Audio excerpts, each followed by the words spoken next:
नमस्कार और आप सबका स्वागत है क्रॉप प्रोडक्शन टेक्नोलॉजी सीरीज में। और ये है एपिसोड नंबर 5 फार्म मैनेजमेंट के टॉपिक पर। फार्म मैनेजमेंट बहुत ज़रूरी टॉपिक है। ये फसलों को व्यवस्थित करने में मदद करता है और उत्पादकता को बढ़ाने में। आज हमारे साथ मिस्टर आर माधवन जो हमारी मदद करेंगे फार्म मैनेजमेंट को समझने में। स्वागत है माधवन जी। मैं बहुत खुश हूँ कि हम ये कर रहे हैं। आज हम मैनेजमेंट के बारे में चर्चा करेंगे। लोगों को आश्चर्य होगा कि फार्मिंग में मैनेजमेंट क्यों। खेती को और क्षेत्रों की बजाय ज़्यादा मैनेजमेंट की ज़रूरत होती है। मैं इसलिए नहीं कह रहा कि मैं किसान हूँ, इसे बहुत सारी मैनेजमेंट स्किल्स और मैनेजमेंट क्षेत्र की ज़रूरत होती है, जबकि किसान चीज़ों को मैनेज करने में बहुत सक्षम है, पर उनके पास जरूरी चीजों की कमी होती है कि पहले कौन सी करनी है, बाद में कौन सी करनी है। अब हम इस बारे में चर्चा करेंगे कि मैनेजमेंट में वो कौन सी चीजें हैं जिनका हमें ध्यान रखना पड़ेगा। सबसे पहले आपको अपना शेड्यूल, अपनी खेती के तरीके प्लान करने से 1 साल पहले सोचना होगा। आप सोच रहे होंगे कि हम इसे कैसे कर सकते हैं, पर करना होगा।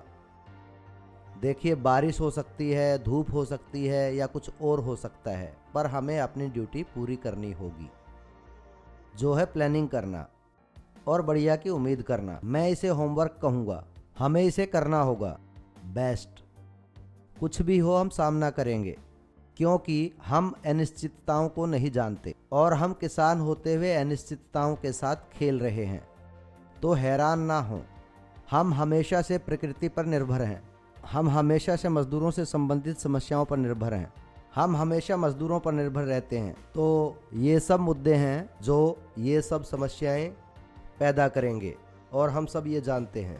फिर भी मैनेजमेंट एक महत्वपूर्ण भूमिका निभाता है। अब खेती में मैनेजमेंट से आपका क्या मतलब है? मैंने कहा, जो आप अगले साल करना चाहते हैं उसकी इस साल योजना बनानी होगी। कैसे? तो आपको एक रिकॉर्ड बनाना होगा कि आप हर रोज अपनी खेती में क्या क्या करते हैं। उदाहरण के तौर पर आज आप भूमि की तैयारी कर रहे हैं, तो इसमें आपको क्या क्या दिक्कतें आती हैं, इसके फायदे क्या क्या हैं।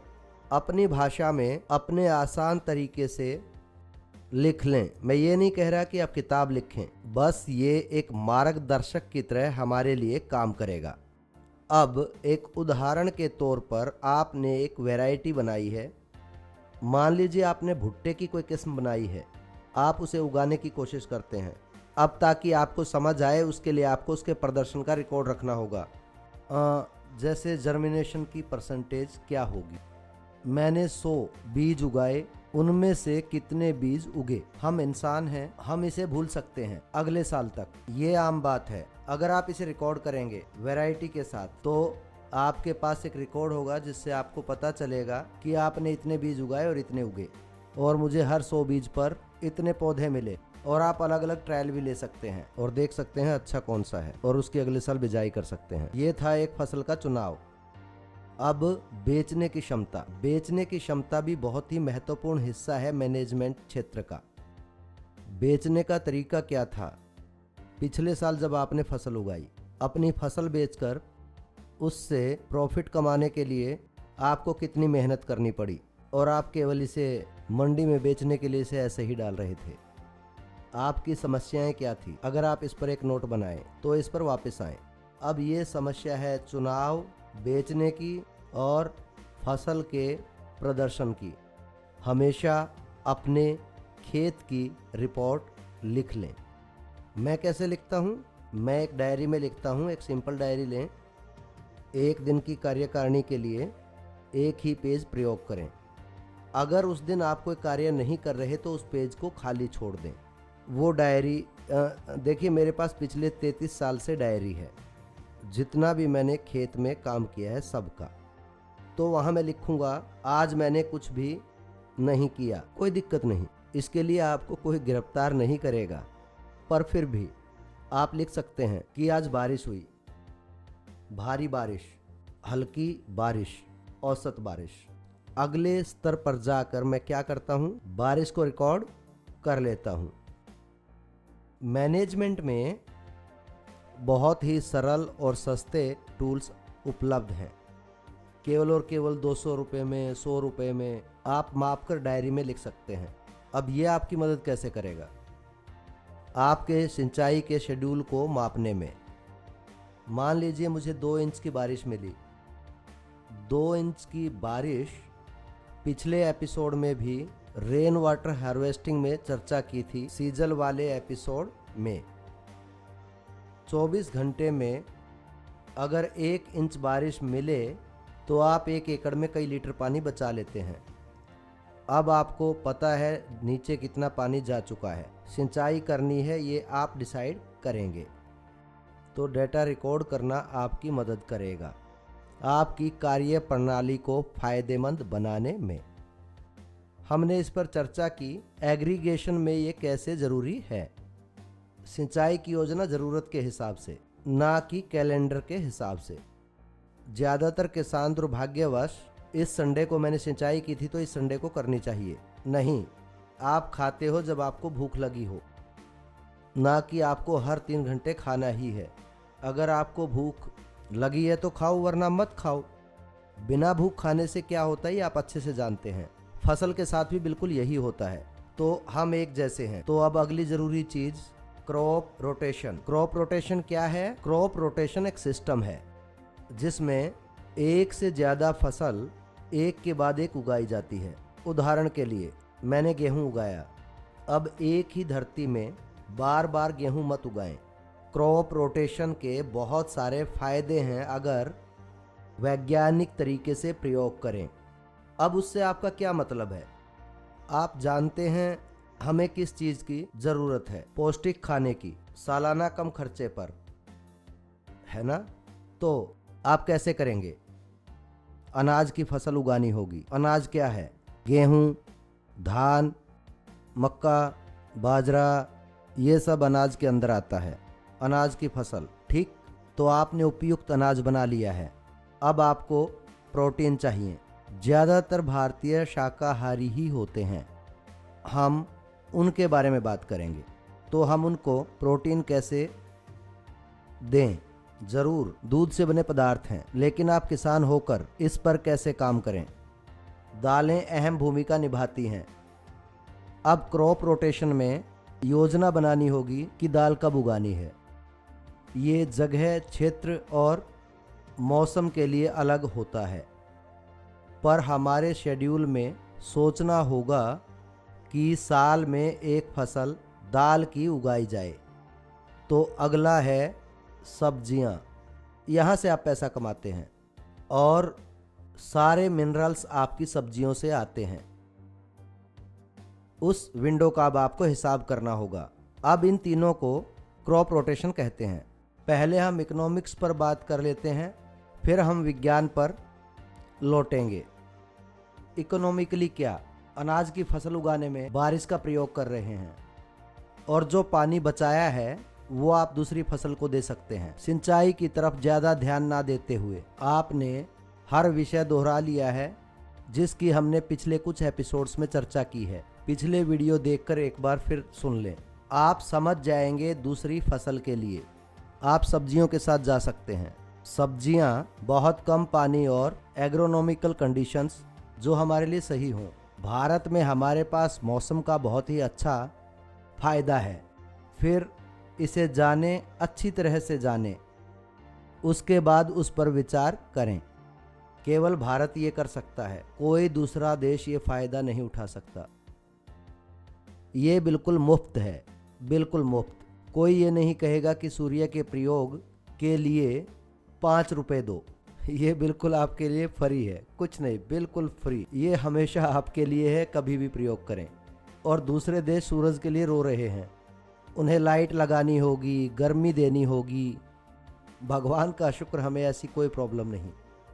भगवान बहुत दयालु हैं, वो इसे बिल्कुल फ्री में दे रहे हैं।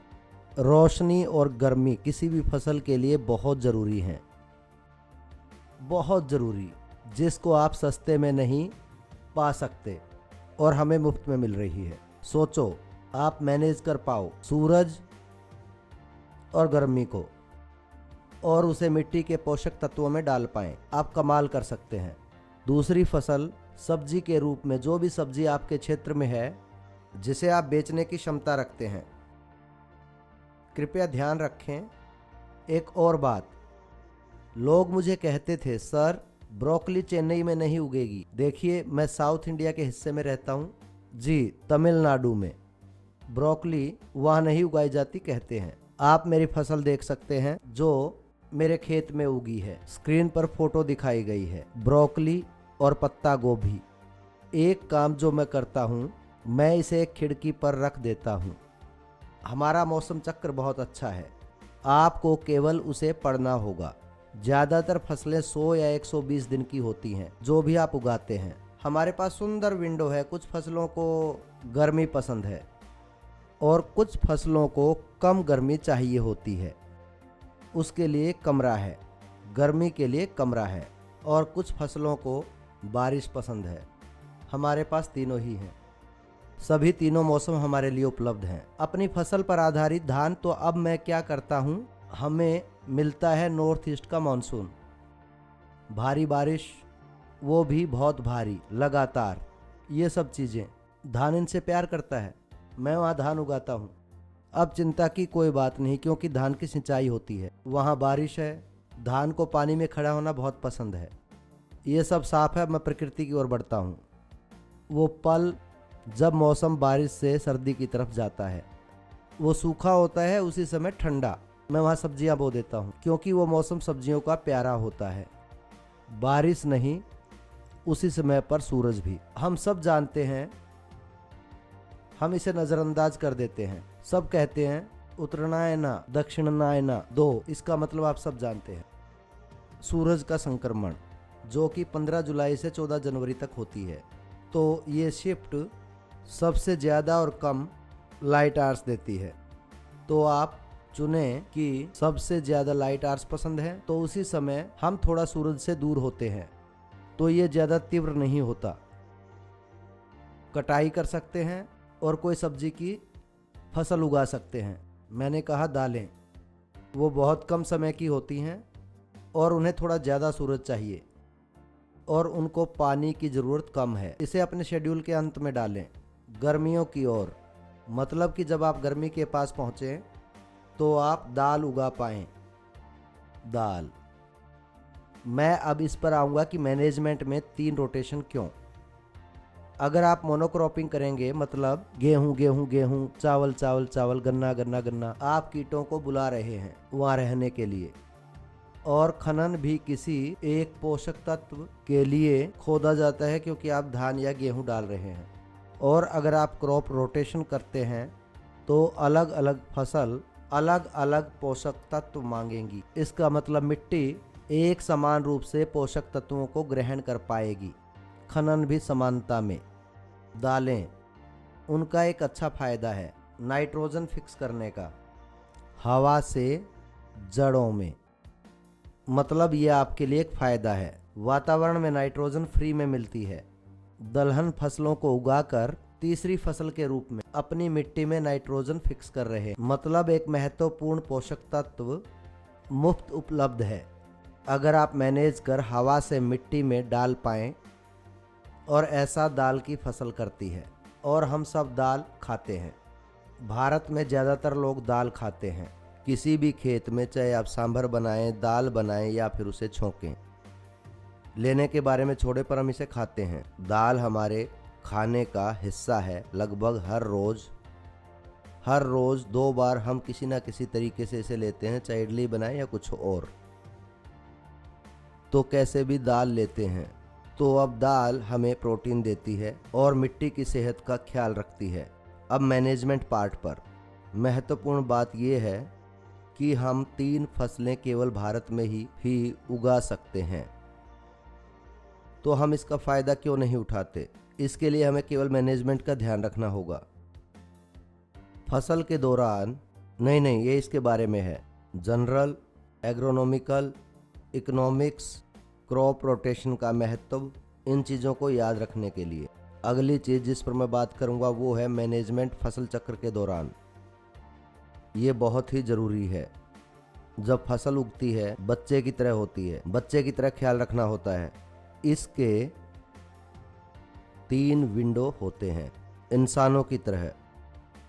मैं इसकी बार बार इंसानों से तुलना कर रहा हूं ताकि आपको अच्छे से समझ आ जाए।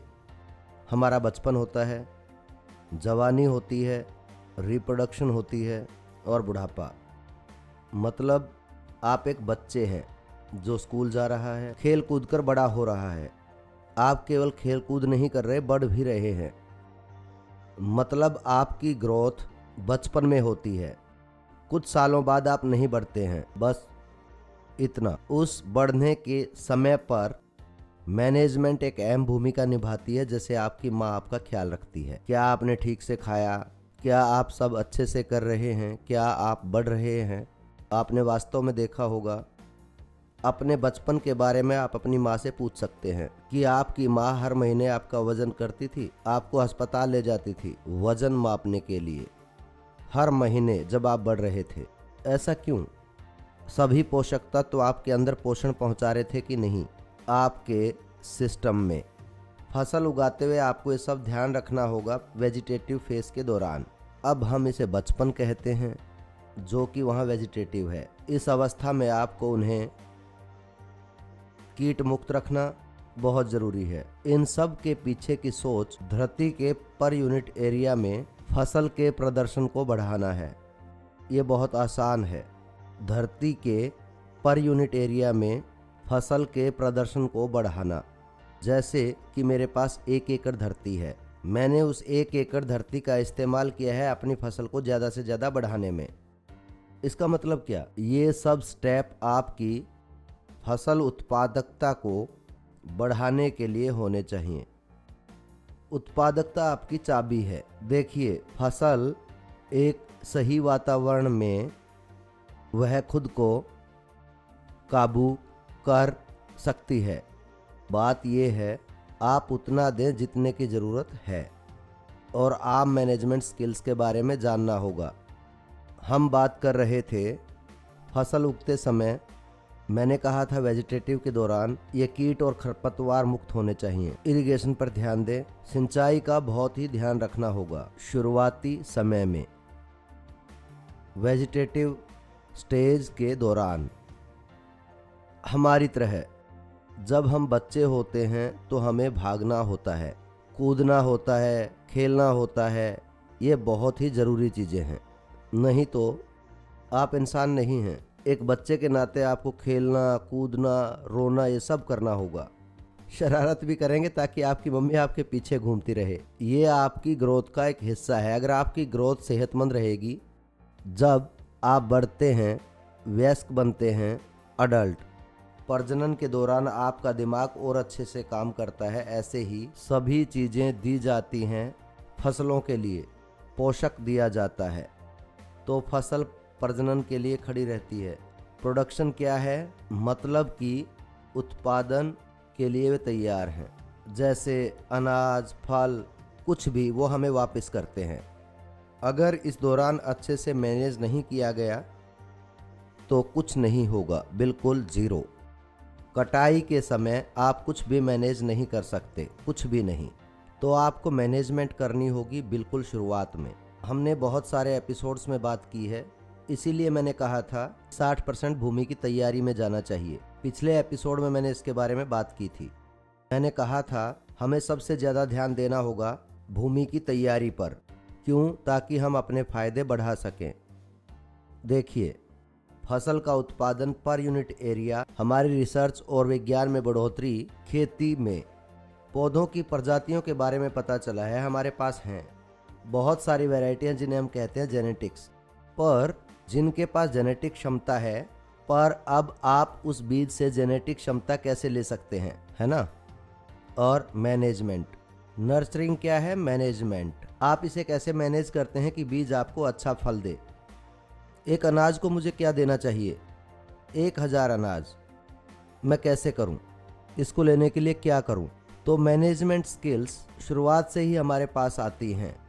1 साल पहले योजना बनाने से, अगले साल आपको क्या उगाना है, अगले साल कौन सी वैरायटी होनी चाहिए, इसकी योजना कैसे बनानी है, आपकी मिट्टी की सेहत कैसी थी, सब रिकॉर्ड्स अपने साथ रखिए, आप अपनी भाषा में, अपने साधारण तरीके में, जहां आप समझ सकें और आपको क्यों समझना है, ताकि आप आगामी फसलों की योजना बना सकें और उन्हें बेचने की क्षमता भी।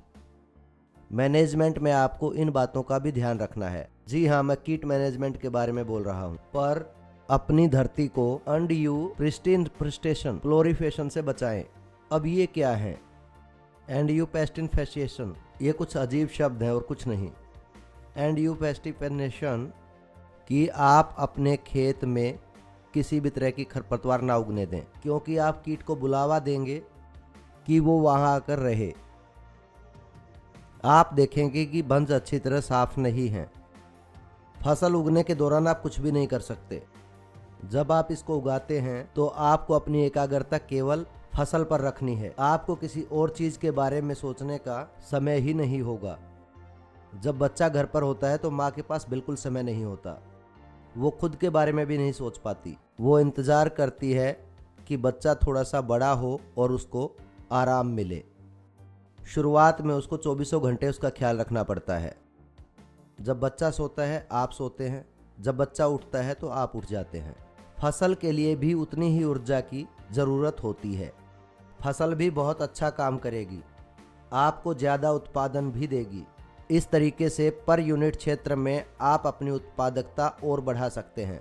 अपनी धरती में हमें जानना चाहिए, मैनेजमेंट स्किल्स का प्रयोग करना चाहिए। आप लोगों के सवालों से और अच्छे से समझा दूंगा जब क्वेश्चन आंसर सेशन आएगा। बहुत सारी दिक्कतें और मुद्दे होंगे कि एक साल यहाँ सूखा पड़ सकता है और एक साल बाढ़ आ सकती है। बिल्कुल, हम प्रकृति का एक हिस्सा हैं। हम प्रकृति के साथ खेल रहे हैं, ध्यान रहे। अनिश्चितता ही किसानों के लिए फायदेमंद है। इसलिए मैंने हमेशा कहा है, खेती में सबसे ज़्यादा मैनेजमेंट की ज़रूरत है। दूसरे क्षेत्रों में निश्चित है कि आज बंद है तो बंद है। खेती में ऐसा नहीं है। अनिश्चितताएं इसी का हिस्सा हैं। जितनी ज़्यादा ये होंगी उतनी ज़्यादा मैनेजमेंट की ज़रूरत होगी। बस कुछ फसलों को दिक्कत होती है बाजार में बिकने में। हम उन्हें फसलों के उगने के दौरान मैनेज नहीं कर सकते। दिक्कत है नमी। नमी से फंगस पैदा होती है। मतलब क्या? गेहूं, धान, बाजरा या कोई भी अनाज की फसल, अगर नमी बहुत ज़्यादा है, आप इसे 20 दिन या 10 दिन के लिए रख दें, उसकी गुणवत्ता कम हो जाती है। इसे समझें और मैनेजमेंट सेक्टर में इस बात का ध्यान रखें कि मेरे खेत में नमी इतनी ही होनी चाहिए ताकि अनाज की क्वालिटी हमेशा अच्छे से बनी रहे, इससे पहले कि ये किसी मंडी या बाजार में बिकने के लिए जाए।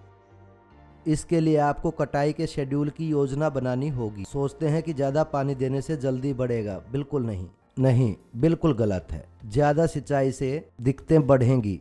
फसल के पक जाने के बाद उसे परिपक्वता चाहिए। इस पर हम बहुत लंबी चर्चा कर चुके हैं। ग्रेन फिलिंग और पैनिकल स्टेज के दौरान हम उसे पैनिकल कहते हैं। फूल निकलता है और अनाज बनने लगता है। धान, गेहूं ये बढ़ रहा है। वो भरने वाले थोड़ी ज़्यादा नमी लेते हैं। फसल पर ज़्यादा तनाव होता है तो ज़्यादा नमी चाहिए होती है। एक बार फसल भर जाए, मिल्की स्टेज के लिए, किसी भी अनाज के लिए मिल्की स्टेज होने के बाद वो केवल डिहाइड्रेट होता है, वो सख्त हो जाता है। आप अपनी सिंचाई कम कर दें।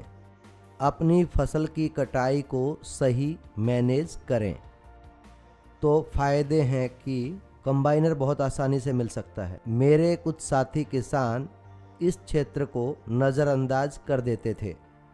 अपने खेत में कंबाइनर नहीं चलाते थे। कोई भी प्रॉब्लम हो जाती थी, या तो उसको वहाँ पहुँचने में 10 से 15 दिन लग जाते थे या फिर बहुत भारी बारिश हो जाती थी। अगर आप पिछले साल की बारिश का हिसाब लगाकर इसे अच्छे से मैनेज कर पाएँ, शायद वो पास हो जाए। फेल भी हो सकता है, पास भी हो सकता है, मैं कुछ नहीं कह सकता। पर आप योजना क्यों नहीं बनाते? आप उस तरह काम क्यों नहीं करते? ये बात ध्यान रखें कि कंबाइनर वहाँ लाना ही होगा। मैं हाथ से कटाई नहीं कर सकता। बहुत मुश्किल है 20 औरतों को इकट्ठा करना। तो क्यों अपने आप को परेशान करें गेहूं, चावल, धान या कोई भी फसल काटने के लिए। अगर आप अच्छे तरीके से नमी के लेवल को मैनेज करें तो हार्वेस्टर आ सकता है। कटाई बहुत कम समय में हो जाएगी। ना केवल समय बचाते हैं बल्कि फसल की गुणवत्ता भी बढ़ जाती है। ये सब मैनेजमेंट स्किल्स के हिस्से हैं जिनका आपको ध्यान रखना ही होगा।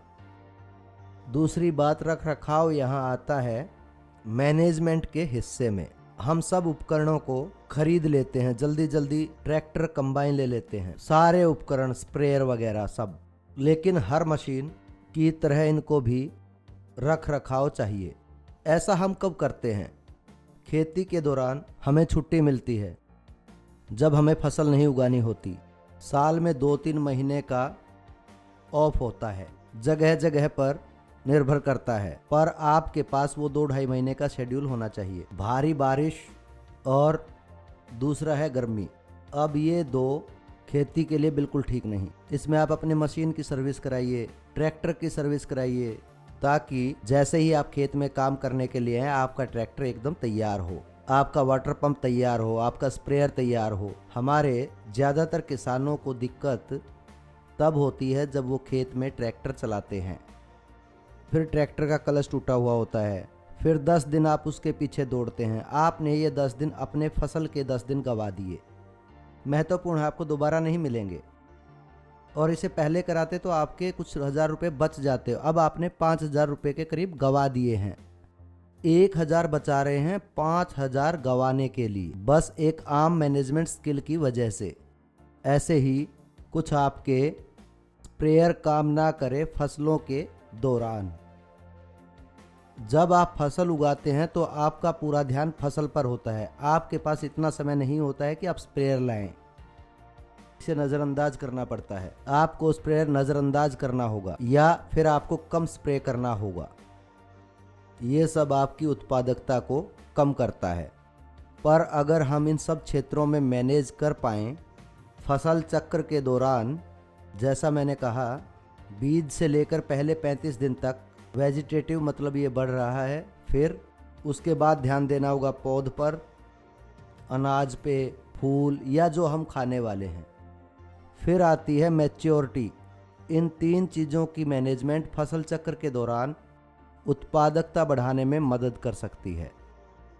हम तत्वों की बात करते हैं, वो इसे मैनेजमेंट से जोड़ता है। आपको याद हो तो तत्वों के बारे मैंने पिछले एपिसोड में आपको बताया था। कुछ ऐसे तत्व होते हैं जो मिट्टी में मोबाइल होते हैं, यानी कि वो मिट्टी में चलते हैं। नाइट्रोजन उनमें से एक है, बोरोन है। अब ये नाइट्रोजन और बोरोन, इसमें हमें क्या करना होगा? हमें इसका प्रयोग बांट देना होगा। अगर एक फसल को 1 यूनिट चाहिए नाइट्रोजन की तो पूरा नाइट्रोजन एक दिन में ही नहीं डाल देंगे, मतलब आप खराब कर रहे हैं। ये उड़ जाता है या बारिश के साथ ये बह जाता है। ऐसी चीज़ों को मोबाइल एलिमेंट कहा जाता है। मैं कहूँगा कि इसे बांट कर लगाएं, केवल 5 या 6 लें बजाय कि पूरा एकदम डालने के। अगर आपको 100 किलो डालना है तो 100 का 100 पूरा एक साथ नाइट्रोजन में न डालें, बांट बांट कर लगाएं। उसकी बढ़ोतरी के समय हर हफ्ते 5 किलो, हर हफ्ते 10 किलो, फिर 20, फिर धीरे धीरे बढ़ते जाएं। फिर जो भी आपने डाला होगा आपकी फसल ने उसे ग्रहण किया होगा, वो खराब नहीं हुआ होगा या फिर नदी नालों में नहीं बह गया होगा, जो प्रदूषण के साथ आपका पैसा बर्बाद करती है। सब बर्बाद होता है। कीट, ये मैनेजमेंट में आता है। आपको पता है सबसे अच्छा समय कीट निकालने का जल्दी, बिल्कुल सुबह सुबह सबसे अच्छा समय है कीट निकालने के लिए, खेत घूमने के लिए। ये बहुत पुरानी कहावत है कि खेतों में खाद से ज़्यादा पैरों का लगना ज़्यादा ज़रूरी है। पैरों से मेरा मतलब सुबह जल्दी जाकर देखें कि खेत में क्या हो रहा है। केवल सुबह ही आप ये सब चीज़ें देख पाएंगे। क्यों? ज़्यादातर कीड़े नॉकटर्नल होते हैं। नॉकटर्नल मतलब कि उन्हें सूरज पसंद नहीं है, उनको सूरज से नफरत है। जब सूरज से रोशनी आती है वो छुप जाते हैं। आप 6:30-7 बजे के बाद वहां जाएंगे तो आपको कुछ भी दिखाई नहीं देगा, केवल फसल खाई जाती है। फसल को बुरी तरह खा जाते हैं। आप जाते हैं और स्प्रे कर देते हैं, कीट नहीं मरेंगे, वो पहले ही मिट्टी के नीचे दब चुके हैं। वो केवल और केवल रात को ही बाहर आएंगे, सूर्यास्त के बाद, क्योंकि कीटों को निशाचर कहा जाता है। ज़्यादातर कीड़े वो ज़्यादातर देर रात को ही वो फसल को खाना शुरू करते हैं, ठंडे समय में। अब मैनेजमेंट में, कीट मैनेजमेंट में आपको स्प्रे का टाइम चुनना पड़ेगा। उदाहरण देता हूँ, शुरुआत में मैंने कहा था मैं अपनी पत्ता गोभी के लिए बहुत स्प्रे करता था।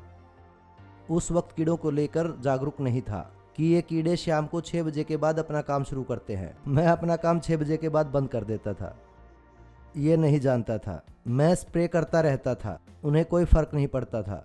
वो रात को आ जाते थे, मेरी पूरी फसल खा कर सो जाते थे।